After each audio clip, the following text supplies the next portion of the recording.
Premna parfumé. Nom latin, Premna odorata. Famille, Lamiaceae. Nom commun, Premna parfumé. Propriétés thérapeutiques.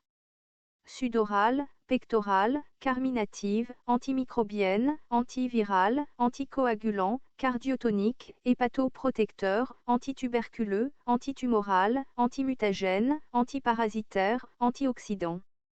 Parties utilisées, feuilles, fleurs, fruits. Distribution. Au Népal, en Inde, au Myanmar, à Taïwan, aux Philippines, en Indochine, en Thaïlande, au Japon, en Malaisie, en Australie, Chine méridionale, Sri Lanka, Cambodge, Laos, Vietnam, Indonésie, Nouvelle-Guinée. Botanique. Le Premna est un petit arbre velu de 3 à 8 mètres de haut. Les feuilles sont ovales de 10 à 20 cm de long, avec une base large, arrondie ou un peu en forme de cœur et des extrémités pointues. La surface inférieure de la lame est généralement recouverte de poils courts, aromatiques lorsqu'ils sont écrasés. Les fleurs sont blanches verdâtres, ou presque blanches, longues de 4 à 5 mm et portées sur des inflorescences terminales de 8 à 20 cm de diamètre. Le fruit est charnu, violet foncé, arrondi, d'environ 5 mm de diamètre.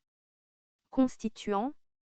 Les feuilles ne contiennent pas d'alcaloïdes, de tannins, de saponines ou de substances cyanogénétiques.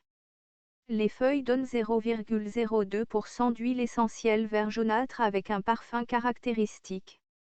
L'étude a isolé 2 glycosides iridoïdes. Médecine rurale. Aux Philippines, la décoction sucrée de feuilles avec un peu de calamansi, petit citron local, sous forme de thé aide à assouplir les mucosités et est efficace contre la toux. La décoction de feuilles et de pousses est appliquée directement sur les plaies pour faciliter la cicatrisation. Une décoction de feuilles fraîches est utilisée pour l'irritation vaginale.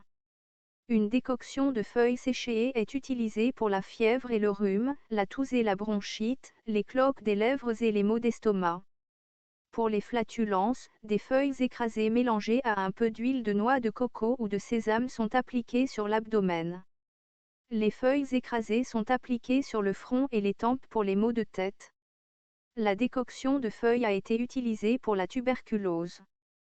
Les racines sont mâchées et la salive avalée pour les troubles cardiaques.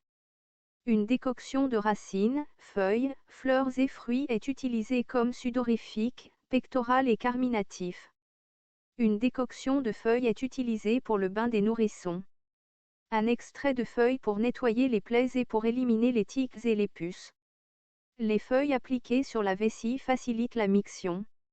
Danger, aucun inconnu à ce jour. Cette espèce est souvent confondue avec Premna pubescent Bloom, qui est un arbuste grimpant.